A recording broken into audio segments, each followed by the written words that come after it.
Ladies and gentlemen.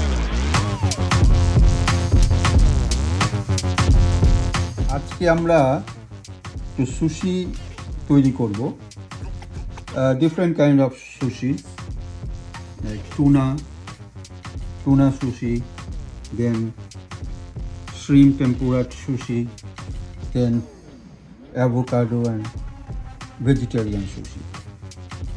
So stay tuned. Shrimp tempura sushi এর জন্য আমাদেরকে যেটা করতে হবে সেটা হচ্ছে টেম্পুরার ব্যাটার বানিয়ে তার মধ্যে এটা কিছুক্ষণ ম্যারিনেট করে রেখে এগুলা ভেজে ফেলতে হবে। খুব একটা বেশি ভাজা যাবে না, একটু ক্রিস্পি একটু নরম থাকবে এভাবে।